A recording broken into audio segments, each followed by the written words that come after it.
Hello and welcome to Movie Buffs, a show about juke joints, international table tennis, and the greatest films of all time.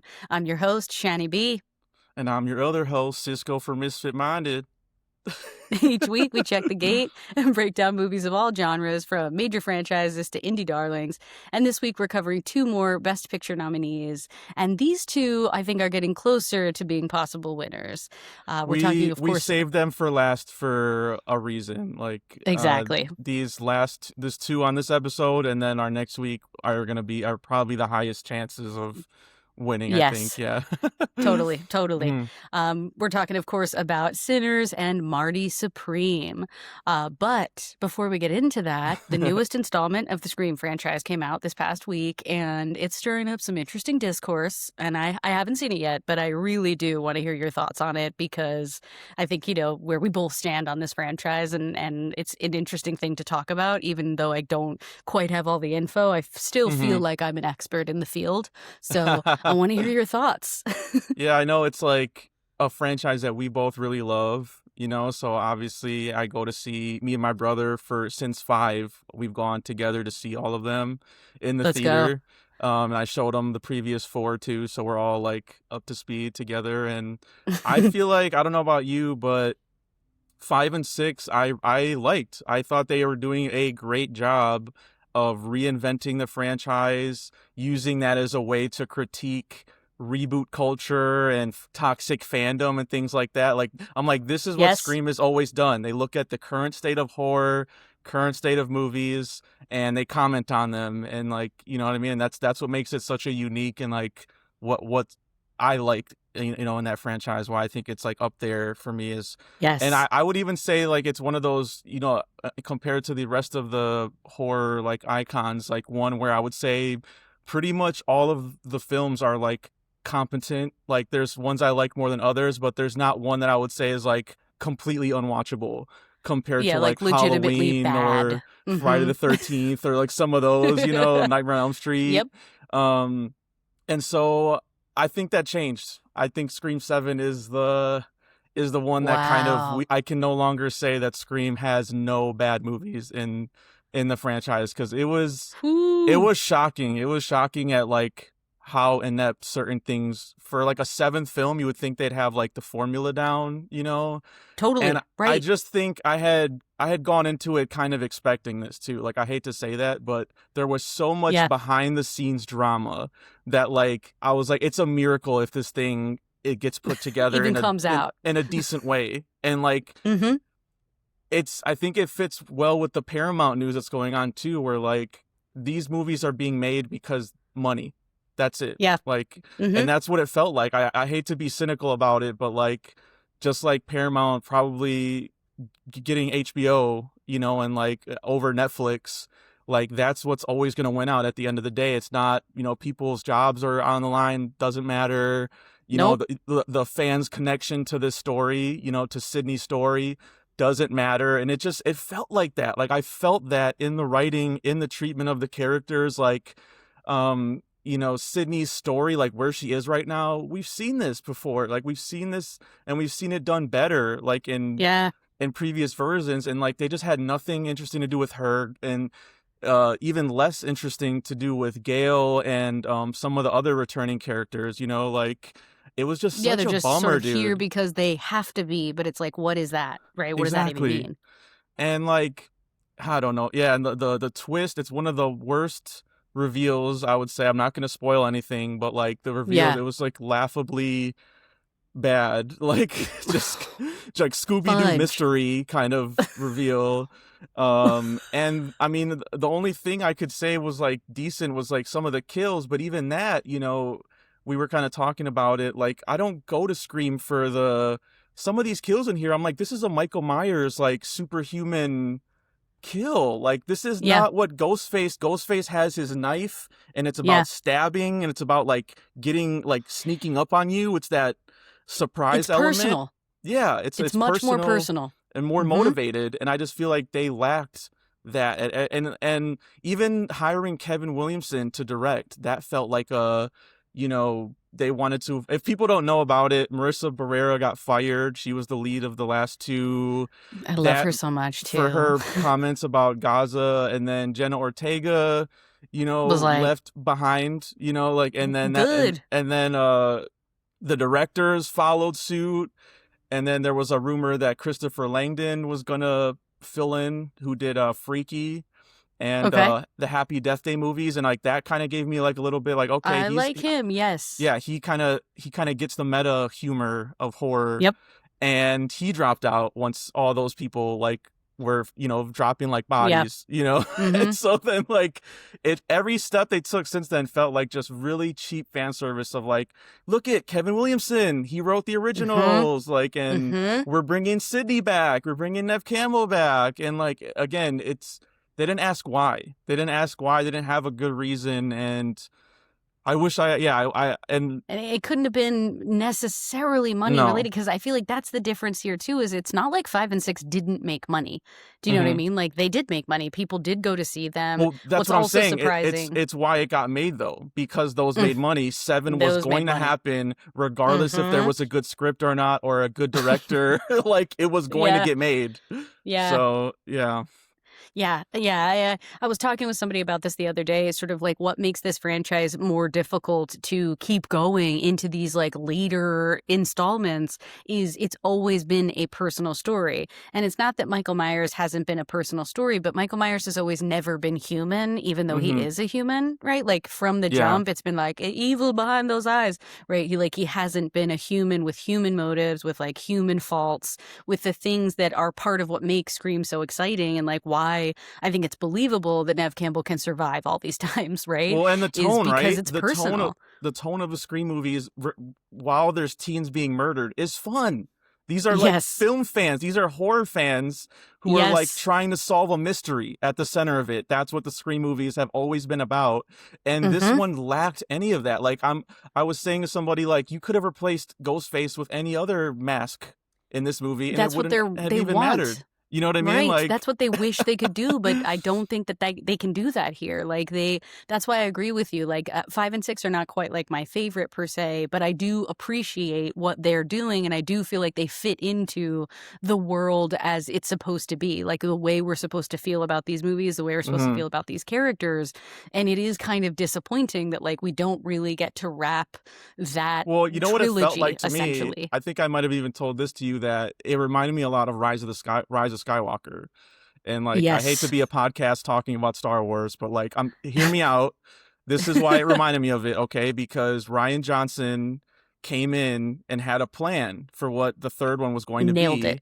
And then once the fans revolted and were saying like, no, this is PC, whatever their complaints were, Disney like acquiesced to all of those demands, and we're like, okay, we'll give you the Emperor again, and like, we'll give you the same bullshit. No one you care about is going to die. Like Chewie, he dies for 2 seconds, then he's back because we can't upset the fans, like that's right. And we're going to abandon all of the storylines that we were cultivating to just do something else. Yeah, they set a runway up for Melissa Barrera that like, was it awesome. like you said, was it like my favorite aspect of the new ones? Like, not necessarily, but like I wanted to see what they were going to do with it. Like, that was a creative risk that they were taking, that was different, that was like original, that kind of that had some connective DNA to the original 4, that like, it was interesting that they were going to go down that path. And then this one just felt like, let's reset, all the same characters. No one,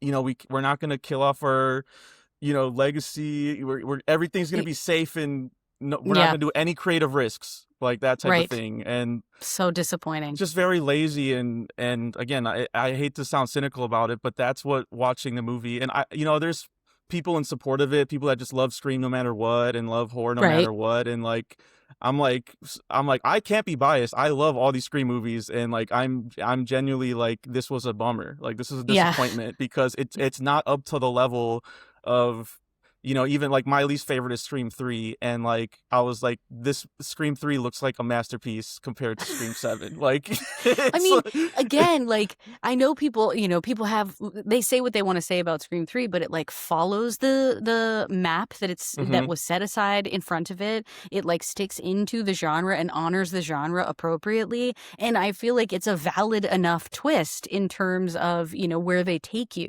So hmm it's kind of disappointing that we do sort of get this weird Halloween route where they do two films that like aren't really about the main character, yeah, and then they just like abandon that what was that the stuff was to yeah. return. At least H2O was better though, right? Like it sounds like it probably did a better job of Well, trying to also like a make, very, bring very back the final girl.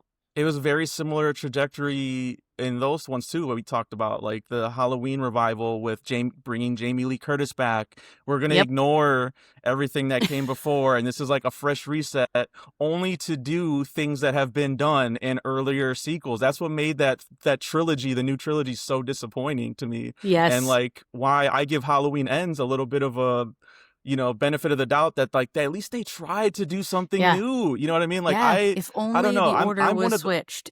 I'm one of those people. Like I like to see creatives being allowed the leeway to take those big swings, and if they don't hit, they don't hit. Then we can try again another time, But like it's also like been 30 years. You're paying yeah. fan service to people who, like me, can't even really get to the Oh, theater right dude, now, you know? there's a character, I'm not spoiling anything, but they're doing dialogue about a character that was only in the first Scream and treating it like we had this like 30-year relationship with this character when they were only in that one movie for like not that long. It's been a while since I've seen the first Scream, but like I'm like, am I Yeah. supposed to care about this? Like I'm like, you're telling me I'm supposed to, but like I'm not. It's like It's really weird. that's the cheap nostalgia plays that they're doing, and like and making references to the originals that like made me roll my eyes a couple of times with like just certain choices that they made. And then when they did new stuff, it was so sloppy, and like Yeah. that reminded me a lot of the Scream 3 of it. Was like, really, they're doing the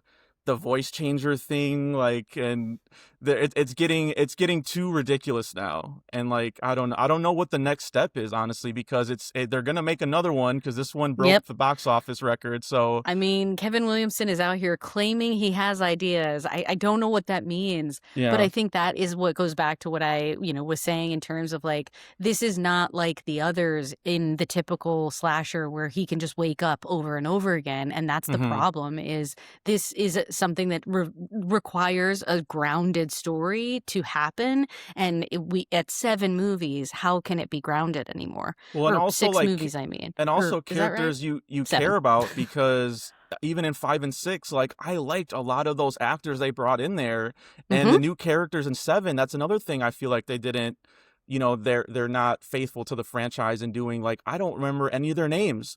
They had no personality traits to like cling on to, so like it wasn't even fun trying to guess, like, is that person the killer, or is that it could have Right. just been anybody. I was like, pick a Yeah. name out of the hat and that could Yeah, be the it's sort of killer, like whoever like it's going to be, it's just going to be them. yeah. It's not, I'm not really trying to figure out the mystery because that's exactly right. Is like, again, that's part of why I like Scream 3 because it's like, this is a crazy mystery of like, who the fuck could this be? This I is know. so far away. Yeah. Who could this be?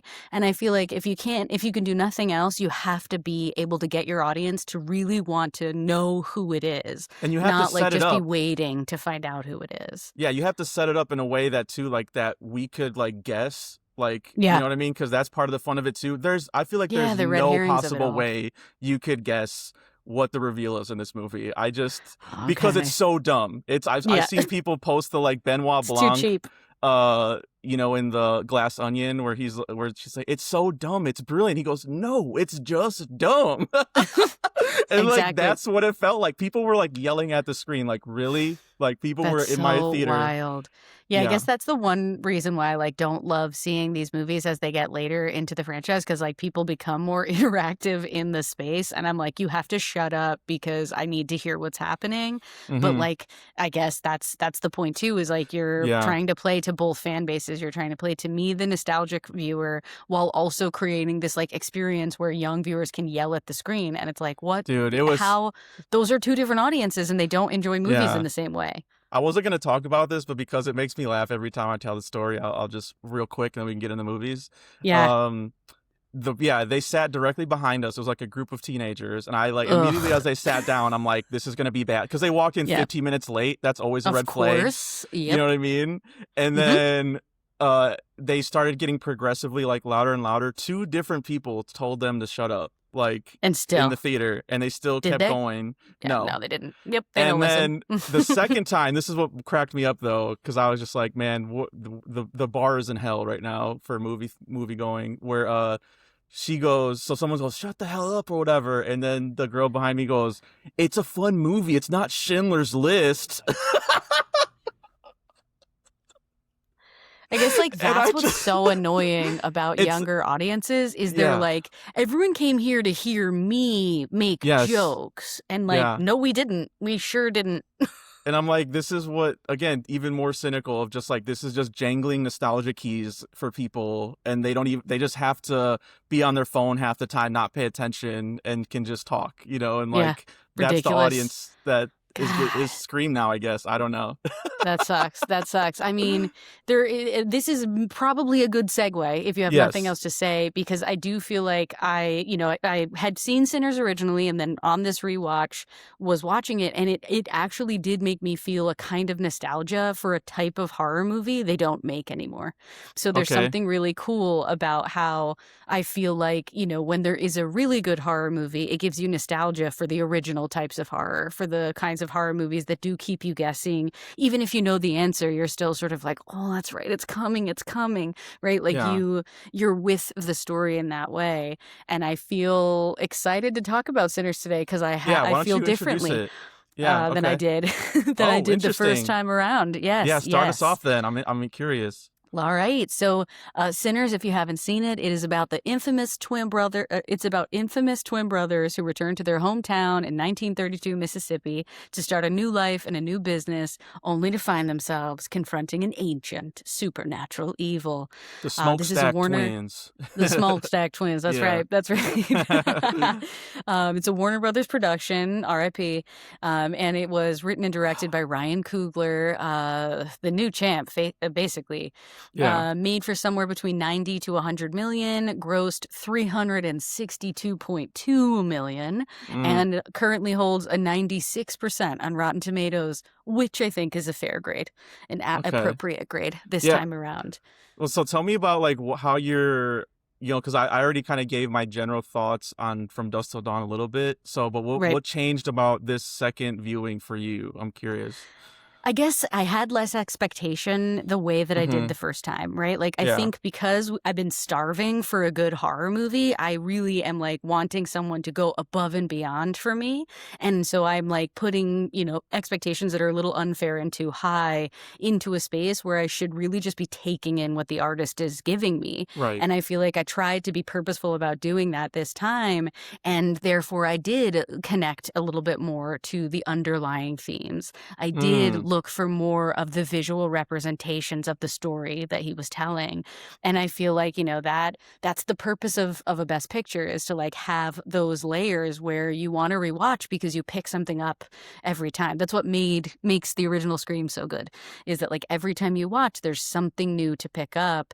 And I feel like Sinners really actually has that going for it. If you're a cinephile or a horror fan who wants to go and listen to the particular dialogue, pay attention to the writing, think about the delivery the actors are choosing.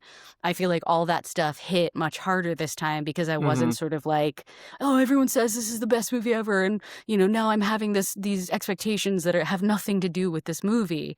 Now I could just like sit for it and take it in and try to like think about it, and I really enjoyed it way more. Okay. Still Cool. way more than weapons. Still Ah, don't like I wish I weapons. could. I wish I could get there with you. I mean, I'll try I the rewatch because Amy Madigan, like, truly, I do recognize that like she is above and beyond, but just like the difference in terms of like how thought through the story is, like how it comes all the way around into a full circle, how it's all in one day, just stuff that like requires heavy level of thought and purposefulness, and that is what I want in a great horror movie. So I had a somewhat similar experience, I guess, where Okay. like because of all the high expectations and like people saying like this is the movie of the year and like how it made all the headlines, like I tend to avoid those movies for a while just because of what Totally. you're saying, because I don't think it's fair to like come in with those. So I only saw it for the first time like a few months ago, and Okay. like I was, like I said in From Dusk Till Dawn, like I struggled with it, like, and I think I figured out why though this time. I think it Okay. was clear. So I did lock in more to the themes, like you're saying. Like it's a Yep. lot easier on the rewatch to lock into like what they're saying when it comes to the vampire element. Mm-hmm. What Smoke and Stack like represent, and like just stuff like we'll talk about. But I think similar to my first watch, I just don't think it works like as a horror movie for me. Like what I Yeah, like in maybe horror. more like a thriller than Yes. a And traditional horror movie. and so I enjoyed it more this time because knowing what was going to happen, I wasn't expecting it to be like horror movie of the year or whatever.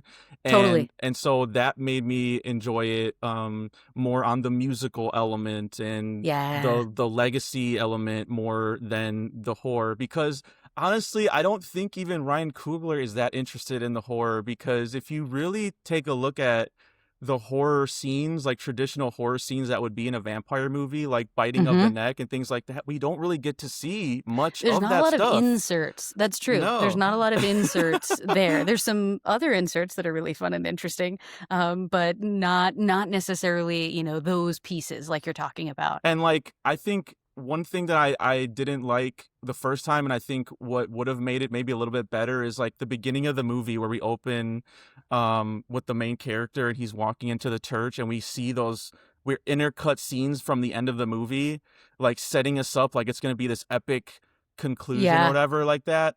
I wish they hadn't done that, because then I'm expecting this, full-fledged fight at the end, and it's really Yeah. like only 15 minutes maybe of the movie, of a 2 hour and 20-minute movie, Yeah. where we get to see the vampire versus all these people in the juke joint. And so Yep. I think they kind of set the expectations a little bit wonky, where like, Yeah. again, if you watch it in the mind that we're talking about, then I think it works a little bit better, where I could just enjoy the performances and like the visual storytelling and things like that a little bit more. Yeah. Yeah, I still agree with you that, like, similar to Dusk Till Dawn, they need the excuse of, like, the vampires being able to get at them in the interior. And Hmm. I still don't agree with, like, the way they did that. Like, I think Yeah. there was a higher stakes way to get that woman to tell everyone to come in. And it just sort of feels like, girl, you killed all of us by doing that. Yeah. And you also took away two parents from your kid.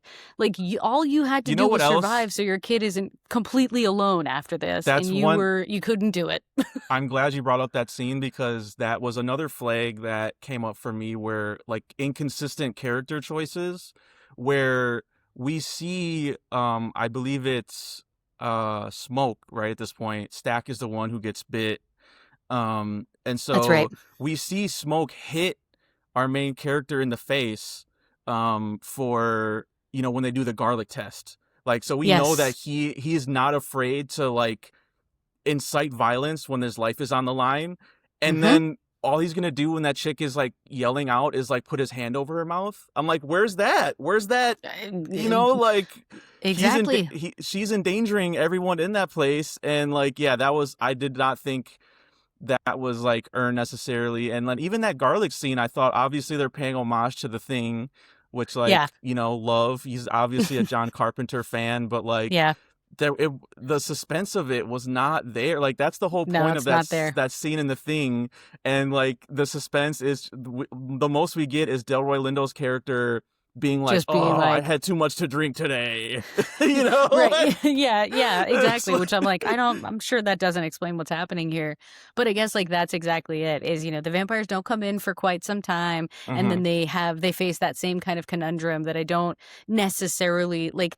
I guess that's not what I take away from it in terms of what I enjoy. What I enjoy is sort of like what he's going for lore and story wise. But I agree. I think those problems do remain in Mhm. terms of like execution, because I feel like the full circle story we only really get from one of the brothers, which I wish there was a little bit more equity I there. And I know that know, like exactly. we sort of get something a full circle because like he gets to be with the woman he really loves, Yeah. but like, you know, that's not enough necessarily for me. And I just feel like if you're gonna figure out, like, I just wanted there to be something a little bit more clever about the way the vampires get 'Cause it in, just got especially because they're sloppy. different. Yeah, Like, yeah, everything seems so precise for the first hour of the film that yes, it just takes me, like, maybe even hour and a half, yeah, and then it just takes me out once the action starts. Like, even another thing I noticed this time, because I had to rewind it because so when the vampires, that scene we're still on right now, where the vampires get permission to come in, and it goes to the IMAX format, like the full screen mm-hmm. format, and you're like, "Oh shit, this is gonna be awesome." And then he bats the fire away, and then they start attacking like people we've never seen before. I'm like, who are they attacking? There's only like Yeah. 5 people that Who are we've these people? interacted with in the juke Uh-huh. joint still, yet they're biting the necks of people we haven't, like, again, it was just Yep. very sloppily edited, Well, and I don't that's the thing know, is, like, like, you can never make it, like, to take on a group of vampires is impossible, which is why you have to be more clever.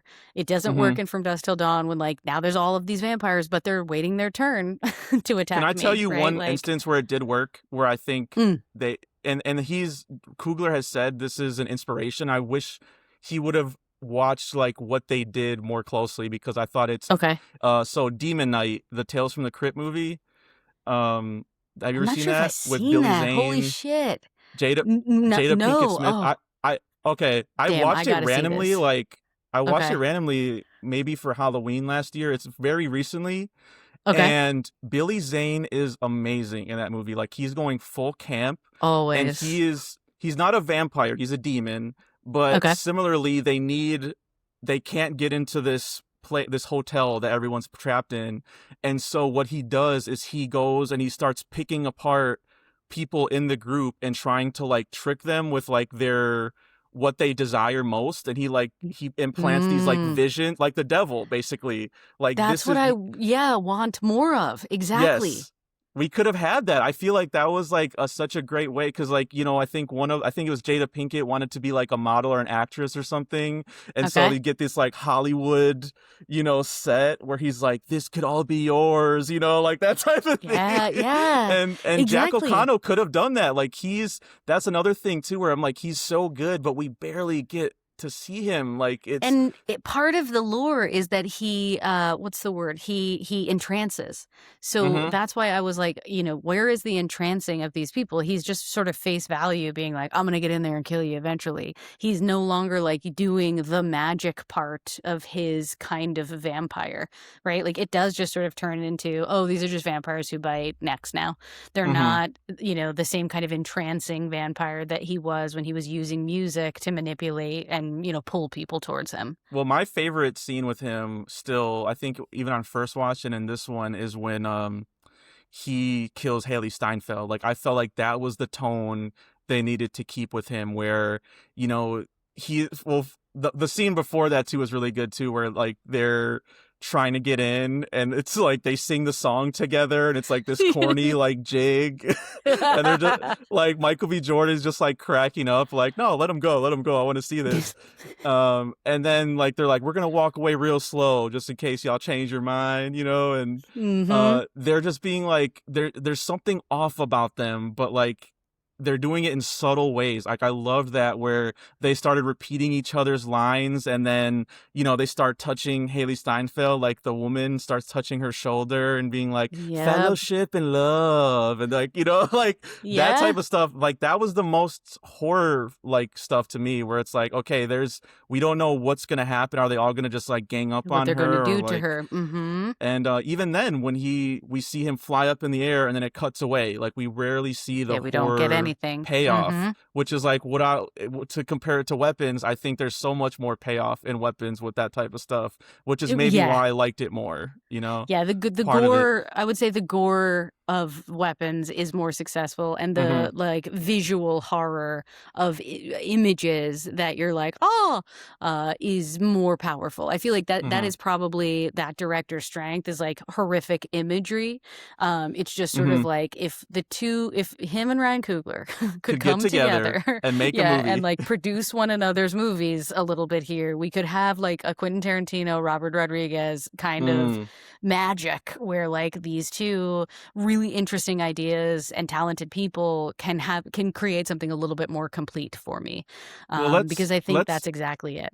let's talk about Coogler for a second, because like we've been huge fans of, like, we've covered Creed Hell before yeah. Mm-hmm. and Black Panthers, like, still in like one of the best MCU movies they've made, and Yep. like his ability, I think, to navigate big blockbuster filmmaking but insert artistry into it and like Yeah. deeper meaning is like, it makes him like such a rare commodity right now. You know what I mean? We're like Totally. we're talking about Scream 7 or whatever, and like you need a guy like Coogler to navigate that in a way Yes. that, and I still think there's some like lines in here where I'm like, did you really have to repeat, the line at the end where Buddy Guy is talking with Stack, who's still alive, and then we get that line of dialogue where it's like, they have to be killed one by one or whatever, and I was like, Yeah, yes, we be heard that reminded of that. 15 Mm-hmm. minutes ago, like. We did hear that. um I but was I paying think attention. Yes. he's mostly successful, like even like at its worst, like Sinners is still like an entertaining watch, you know Yes. what I mean, like, and Yes. I Mm-hmm. really do like that the Oscars is like, celebrating it, like 16 nominations, breaking the record. Like, I do think that's like, hats off to him. Like, it's Mm-hmm. working on the highest level of like what we think of like hoity-toity Yeah. awards audiences and also mainstream audiences, and like not many people could do that. Like Spielberg, is like one of the only ones to like to do that, Yeah. and but there's not many. Like even Tarantino, like we're talking about, like he does it, but like the Oscars is still like, yeah, he's still a little much for us, like. That's true. That's true. That's true.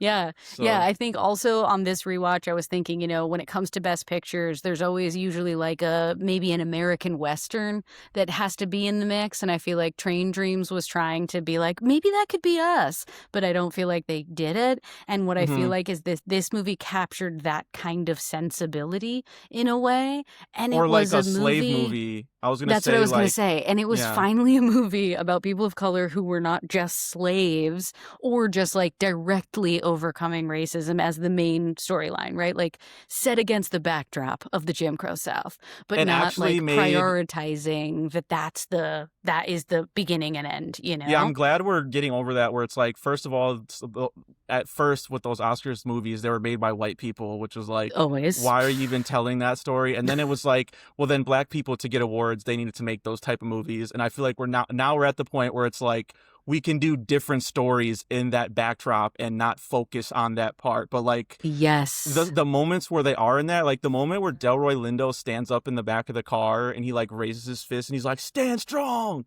Like, dude, like that was a powerful like Yeah. moment to, and then do they focus on it? No, Richie just asks him, More honest. do you know those guys? And he goes, all of them. Did you Yep. know that guy? He said, I know all of them, and tells his Mm-hmm. backstory.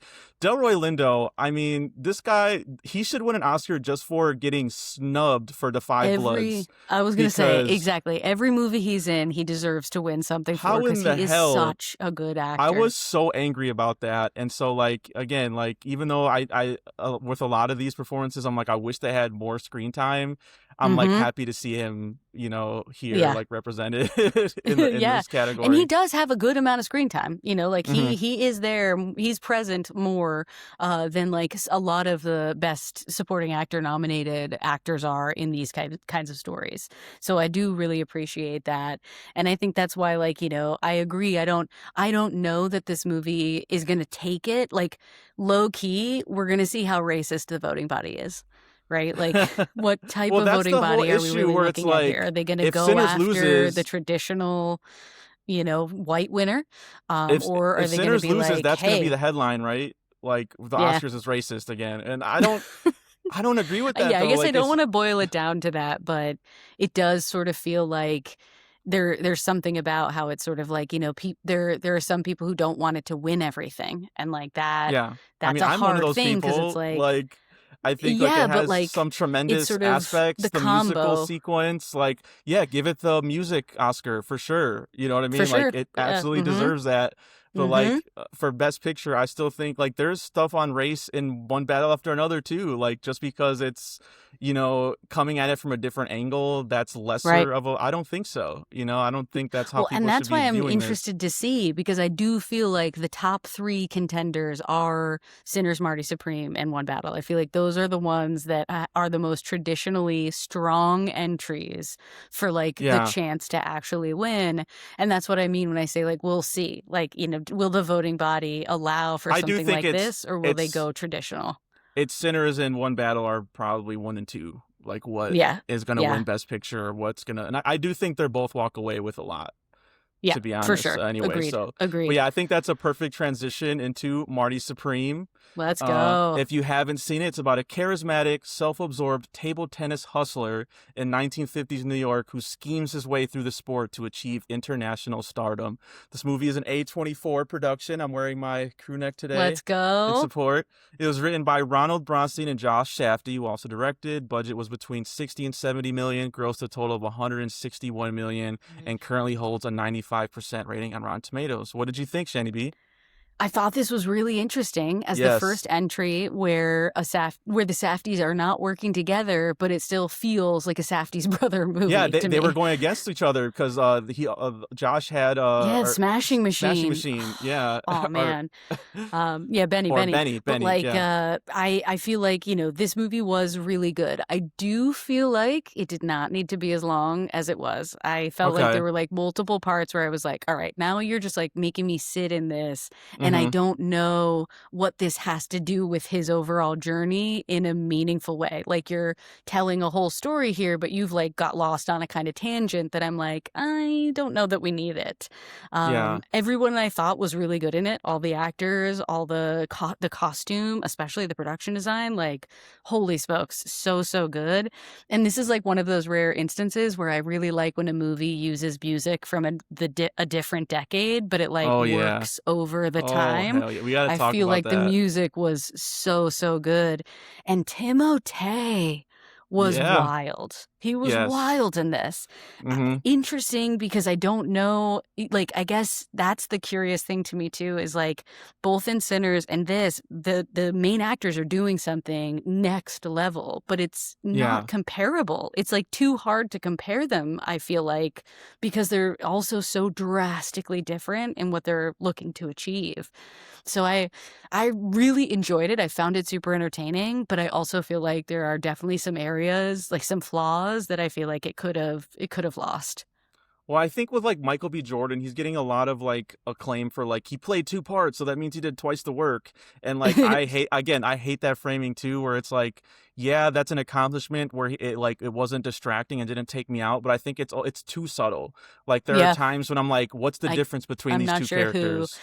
You know what Yeah, I that's a mean? good Like, point. Mhm. and so, but I loved this. I'll just say that up front. Like I loved Uncut Gems and Yeah. Good Time. I liked, but I Yeah. think they have such a hold on this type of film of like just a man on the run who just keeps Who's making like a things worse piece of from shit. himself. Yeah. Yes, who's like the biggest narcissist, and like I like those movies because it really tests you, like as an audience member. Like, are you going to be along for this ride, or are you just gonna rebel against this? And there's been a lot of And detractors of this he movie. figures out how to stir something up in you while you watch, which is like a really Timothy? hard thing to do. No, Josh, Safdie Okay, brothers, yeah. like they get your heart pumping in a way that's really that like part of what's so interesting to me about Well, their films together, and now about this film. I was gonna say I think the casting is like such a big part of it. It's why they chased Adam Sandler down for years for Uncut Gems because they couldn't see So anybody good. else in that part because we love him so much The as a best. our prior relationship, and I think they're doing this. He's doing the same thing with Timothy, where Yeah. like he hasn't done anything like for us to like hate him like this much, but there's Yeah. also like a part of people that where I thought this was genius casting where like they don't like how cocky he is like as an actor and how he almost Yes. gamifies acting. Like, I want to be the Michael Jordan of this and that type of thing. Yes. That is Marty Supreme. Like, that is what this movie is about. You know what I mean? Like Yes. that. So I Yeah, thought I he was don't like the know who else could have ever played this guy. no, yeah, and like, and still have you like him or at least like empathize with his situation. But like, yeah, the adrenaline, like I just watched it, like not finished watching it not too long ago, and like my heart was like pumping the whole time. Like it was Yeah, just, yeah, I and couldn't still, sleep. you know. I couldn't go to sleep last night. I just kept hearing everybody wants to rule the world, and I feel like my heart rate never really went down. Yeah, the 80s synth pop, I thought that was a great choice. I mean, even when it opens with Forever Young, and it's like and there's a sex scene at the beginning, and we get like the shots of like the sperm like racing Yeah, it's into a the real Look egg. Who's Talking intro, which I was like, I love the homage. I'll take it. But I think like that even primed me, I think, too, for what I was seeing, because my read of the movie, like, so yeah, Forever Young, obviously, then we're seeing a sperm and a baby being born, you know, fertilized, an egg being fertilized. But like, I was like, okay, I think what they're trying to say, and even like after watching it, like, this is a kid who like has no direction, like in his life. Like, he's Yeah, he in this thinks he Arrested does. Development, and he's Mm-hmm. chosen this sport that like he thinks is going to be the next big thing. We know it's not. We know in Right, in the modern time. 2026, yeah, it's not going to be what he thinks it is. But like, that's why everything he does, all his actions are dictated by that. That like, I have this one singular goal, and if anything's in my way, I'm going to go the other direction. If I I'm going the to people in use his everything at my disposal to get there. Yes, the people in his life are just pawns in this game that, like, you know, Yep. like, and I think this was such a good representation of like narcissism. Like, that's, and why you should Yes. never be around these people, because like No. they will If you feed can off help of it. you and then just Mm-hmm. leave you with no disregard. And like, you They know, will to get put into you into sport. dangerous situations. And to get into spoilers here, spoiler warning if you haven't seen Marty Supreme, but I think it's what makes that ending so powerful too, though, because he gets his revenge match and has to go home with his head in his hands because it wasn't an official match or whatever, but like, he beat Right. the best player in the world. That was like Yep. his mountaintop he wanted. And then he goes back and presumably, you know, that final shot, it reminded me of Call Me by Your Name, the last shot of Timmy crying over the credits, which I thought was like just a beautiful like choice to do that. Mm-hmm. And same thing, the last image we get is Timothy crying, looking at, you know, his son or daughter. Yeah. And we have to read what he's thinking. Yeah. Do we think What that does he mean he's by that? going to Mm-hmm. step up and be a father now that he's, you know, reached the mountaintop, or is this just another thing, like temporary thing, where maybe he's gonna pick another avenue, or, you know, whatever. Like, I think that's what's good about that ending to me, is that I still am not really sure like what to make of it, you know? Yeah, what it means for what's next for him. Mm-hmm. Because yeah, I think that's also part of what's interesting about the men that they choose, is like the men that they choose never really learn their lesson, because like he had to take the spanking to Oh, like get there or I whatever. thought for But sure it was going to be Uncut Gems and he was going to die at the end. I thought that's where this yeah. was headed. I'm like, there's no Mm-hmm. way.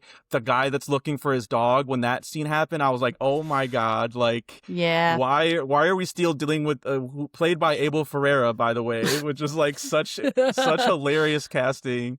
Yes. Um, and yeah, he gets reunited with, you know, his girl, not to Yeah, be they girl. both somehow come through that, not completely unscathed. But like, I think that's exactly it. Is it like, that's my sort of issue with it, is that there's some extra stuff in there that like doesn't necessarily need to be in there, because it wasn't feeding him to change.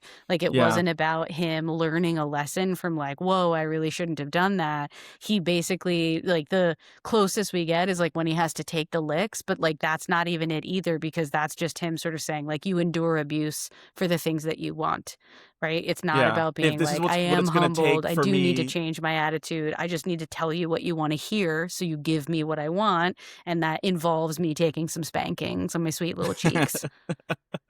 Yeah, I mean, I don't, the runtime didn't bother me either. Like, to be honest, I think like, because they're so good at raising the stakes, like, that's one thing again that I wish Sinners had done a better job of. Like, okay, Mm, this one person in our group got seduced and is gone, and now we have to figure out our next move. There was none of that. It was all just the one scene with the Yeah. vampires. And like this one, I think is like the runtime made it compounded. Like it compounded the anxiety of the previous scene for me, Yeah, everything is where it on was top like, of everything. you know, at a certain point where it was just like, oh my God, he fell through the floor in a bathtub. And then now he like, Oh now he's God, got that this, guy's arm. Oh. yeah, and he's got to take care of this dog. And like, now he's going to hustle, but he got busted for hustling. And now he has to, it was just like Yeah, insanity yeah. for One like thing the after whole another, time. and I none of know. it, derails his narcissistic pursuit. Like as you're saying, you know that, and that's the interesting thing too, because I wanted to, you know, when I'm watching this movie, I'm like, okay, I need to read about the real guy because this is insane.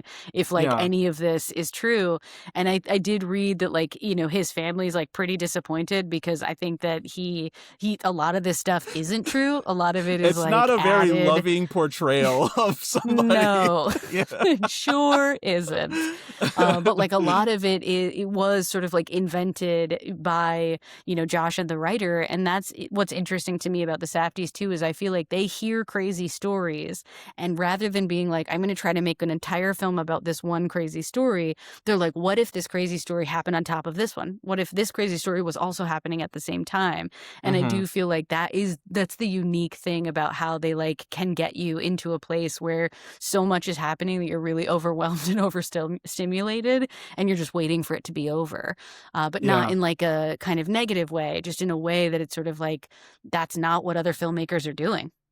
Well, I think another comparison I could make is Anora, which won Best Picture last year, Let's go. where, you know, a lot of previous past Oscar movies, it's like there's the traditional way of telling some of these stories would be like, you know, he's good at this sport, but like him being a dad is getting in the way of that or whatever. And like maybe Right. there's like he falls into drug use or things like that. And like I love the new wave of filmmakers like Sean Baker and Josh and Benny Safdie, where it's like, no, we're gonna see the lead up, like we're gonna see them and all of their bad behavior or whatever, and then at the end we're gonna drop in this like he's a dad now or not, you know, like it's Yep. Yep. they're And he's just comfortable left in with making this. you, yeah, they're comfortable in making you sit in this you know, mental state, that again, like you shouldn't be around this type of people. Hopefully you never run into these type of people, but it's like you Yeah, can't deny hopefully that they're it's not your entertaining. parents.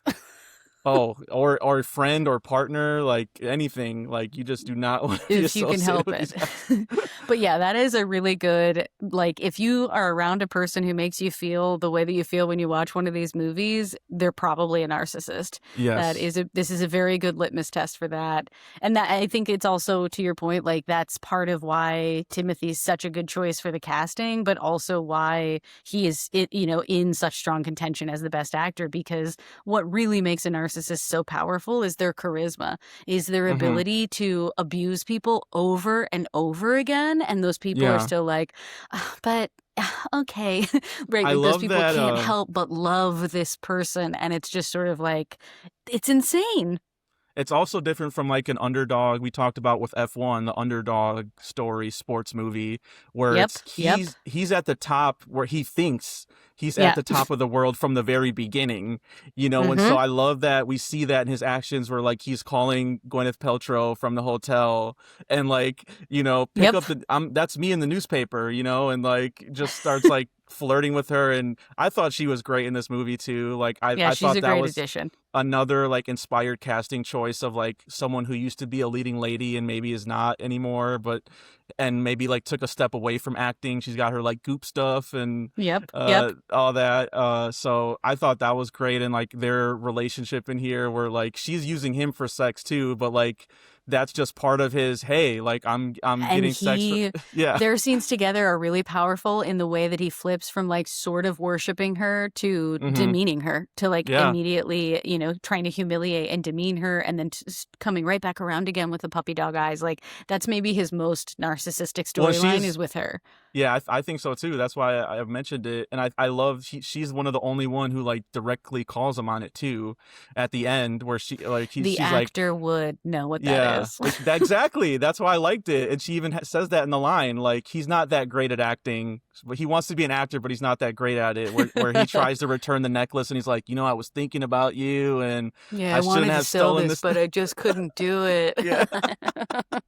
And like, yeah, even that dude, I'm like, okay, it's like every time you think he's gotten one fire put out, it's like then they have to like have sex in the park. It's like, why? Like, why are you like testing your? It's like every She time. gave you the necklace, man. Get out of Yeah. there. Get Yep. out of there. I mean, I guess it would But be yeah. kind of ungrateful, but I'm like, you could just take it inside, take it somewhere else. Like, it's just, Yeah, I mean, you have to know that like people are looking out in Central Park for people having sex in the park. That's like a known thing we all know about. yep. You can't do it.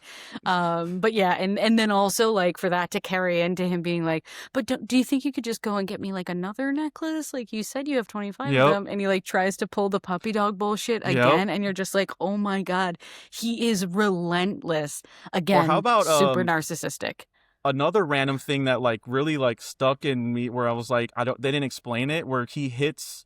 So Odessa Zion, her character, like her Her we husband? find out that he thinks that she's being abused, and Right. he takes out one of his trophies and hits him on the head with it and leaves, and we see him like on the floor with this huge like hit from that, and I was like, is he dead? I'm like, we never like Me it just too. goes to Me the too. next I scene. thought he might be dead. Mm-hmm. And I'm like, and so when she goes home at the end, I'm half expecting her to like step over his body, like, or something. Same. I think he played with that because I think that's why he wasn't like why she had to wake him up, because I think they were playing with the idea that like she could come home and this guy could be dead. And that's what I mean about like the compounding nature of it, where it's like that happens and then we get another 30 minutes of other stuff. And in the back of my mind, I'm going, is that guy dead or not? Like, what? Yeah, what the fuck happened with that?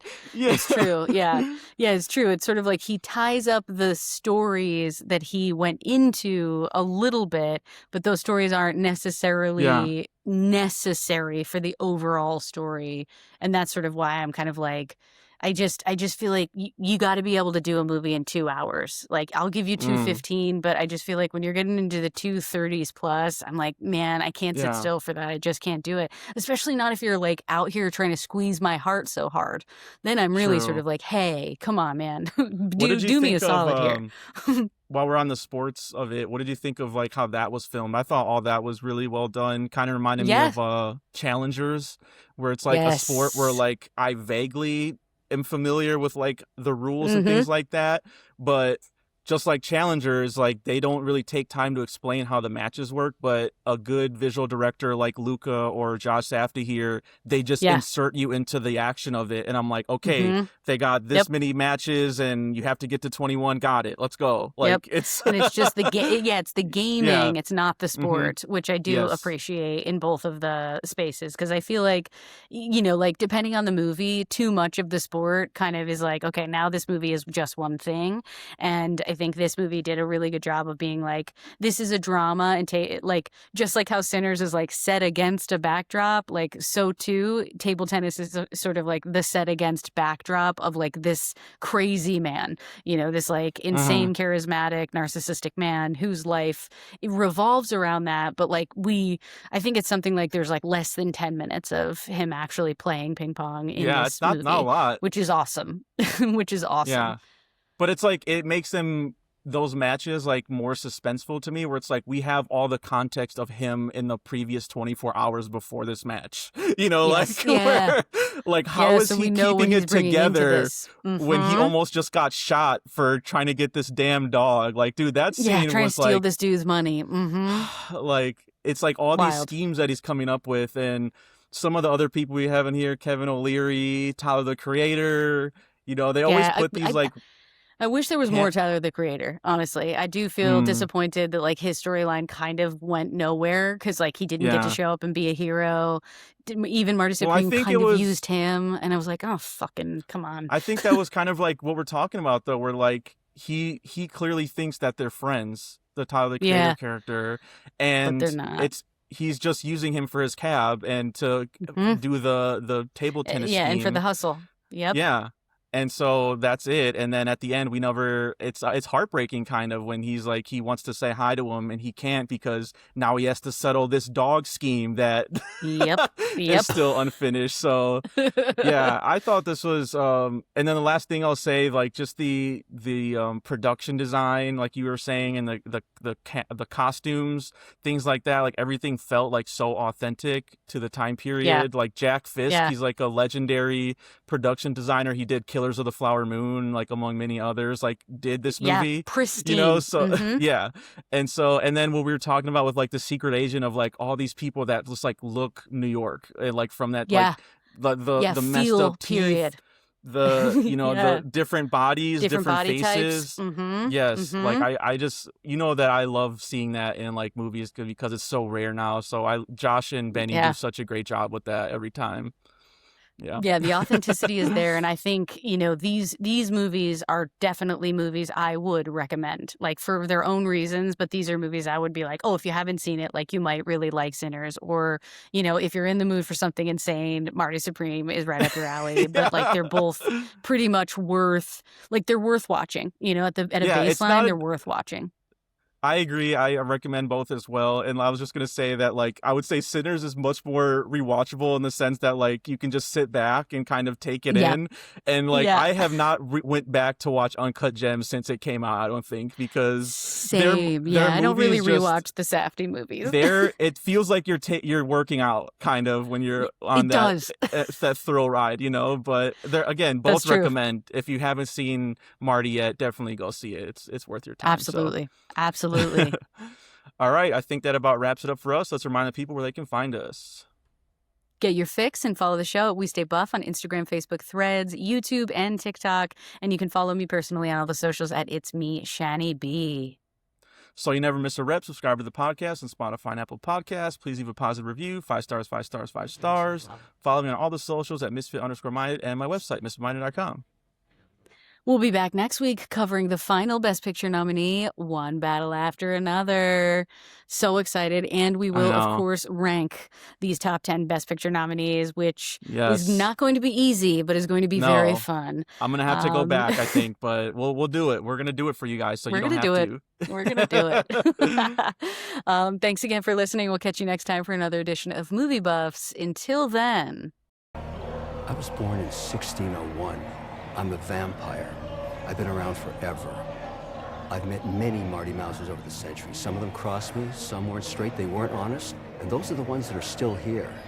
You go out and win that game, you're gonna be here forever too. You'll never be happy. You will never be happy. All right.